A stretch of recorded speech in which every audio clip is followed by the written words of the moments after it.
Fox. Hola, ¿qué tal? Bienvenidos a las últimas noticias del medio ambiente en NTN 24, el canal de las Américas.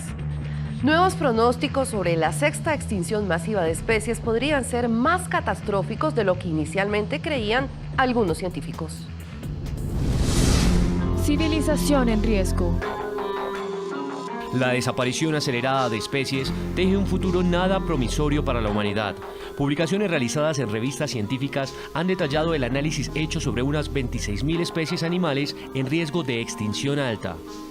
Con la muerte del último rinoceronte blanco en África, las alarmas vuelven a encenderse.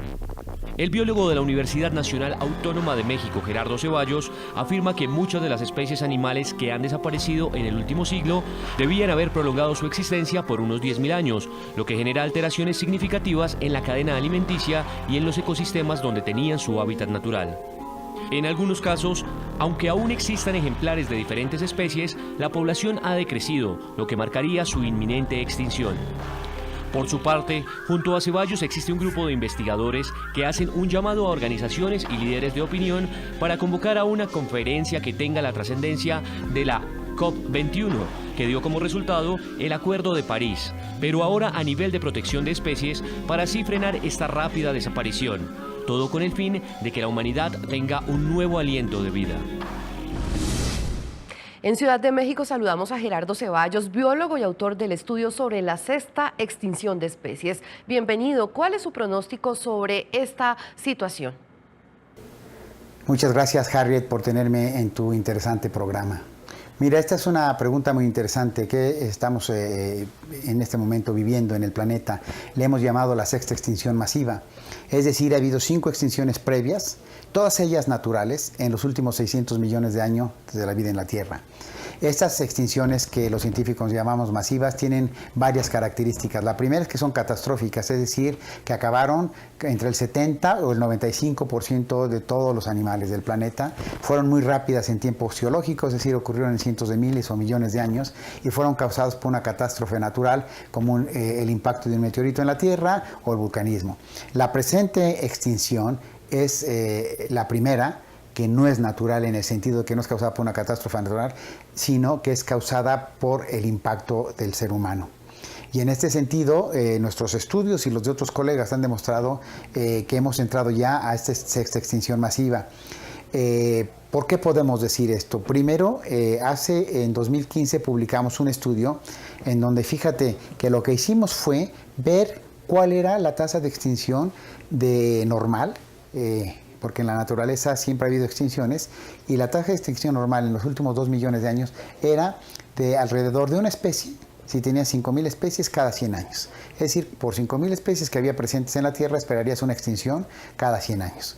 Y nosotros, usando esa estimación, vimos lo que ocurrió en los últimos 100 años y lo que encontramos, que las especies que se han extinguido en los últimos 100 años deberían haberse extinguido en 10.000 años en condiciones normales, naturales.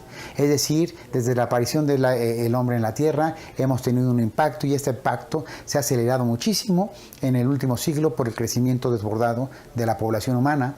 Hemos pasado de ser menos de 3.000 millones de habitantes en la mitad del siglo pasado a ser ahora 7.400 millones.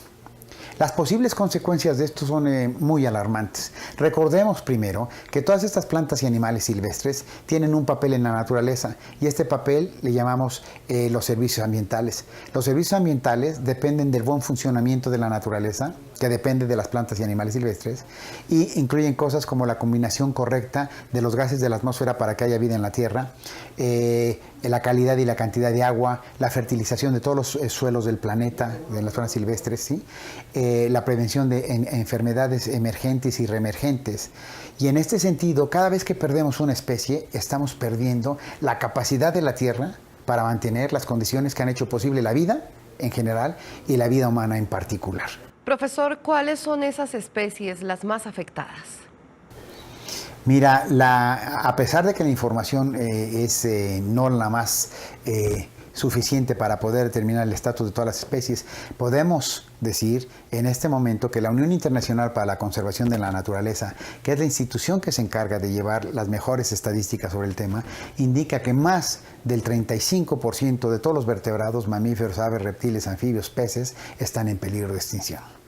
Y en peligro crítico hay muchísimas especies. Estoy terminando un artículo en este momento en donde sacamos la información, acumulamos la información y la analizamos de las especies que tienen 1000 individuos o menos, es decir, que ya se han reducido a números muy, muy bajos, y te puedo decir que son varios cientos de estas especies.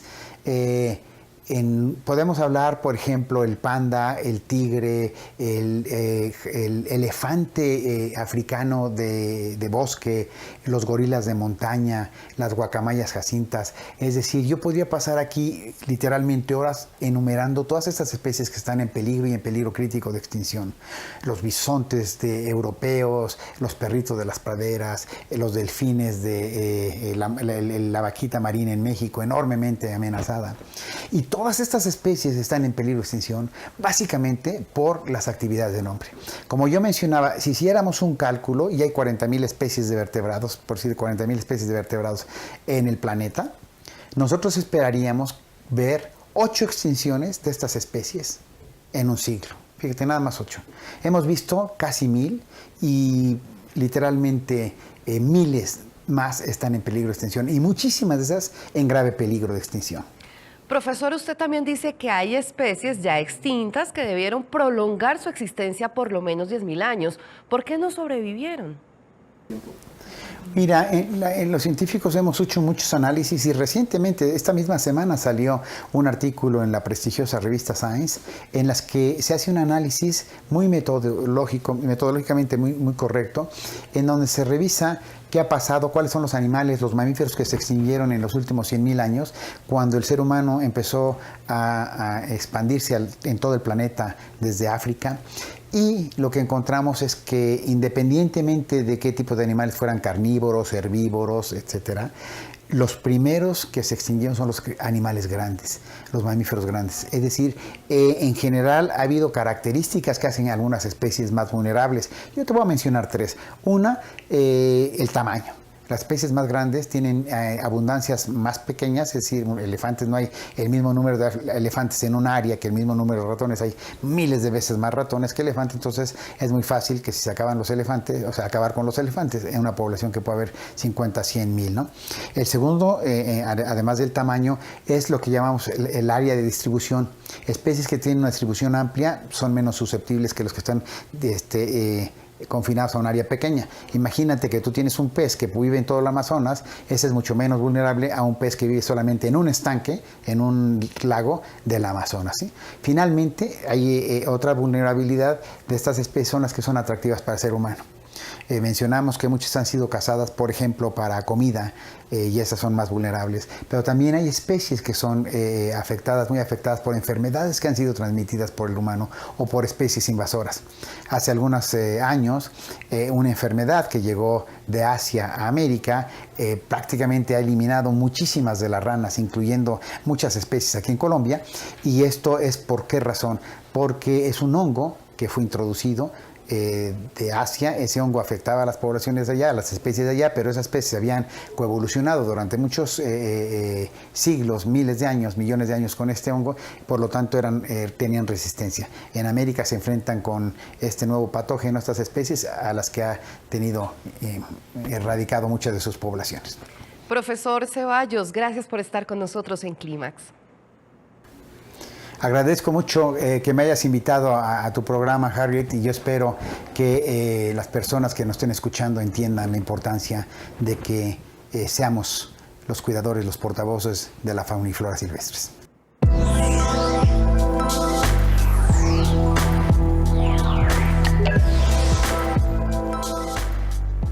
Algunos turistas conocieron a una pequeña cría de oso polar en un zoológico de Alemania.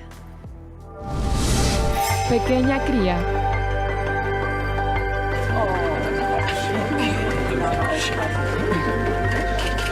Estas imágenes conmovieron al mundo. Es la cría de oso polar Nanook, oficialmente presentada al público por el zoológico Gelsenkirchen de Alemania. La bebé oso nació el pasado 4 de diciembre. Aquí aparece la pequeña oso polar en compañía de su madre llamada Lara.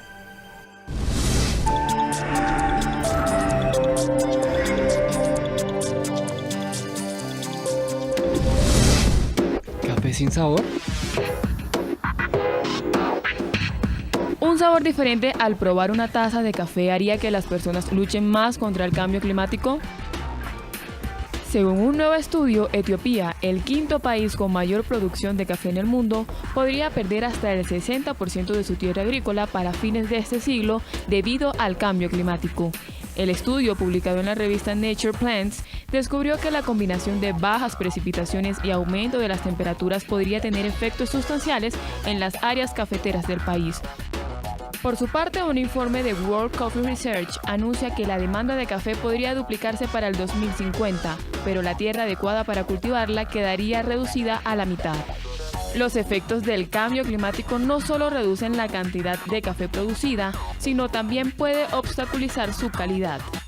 Dicen los expertos que las temperaturas más frías permiten que el café madure más lentamente, y eso significa más tiempo para desarrollar elementos de sabor más complejos como la acidez y la dulzura. Pero cuando las temperaturas suben lentamente, como lo han estado haciendo en Etiopía durante los últimos años, el calor hace que el café madure demasiado rápido, lo que significa granos menos agradables al paladar.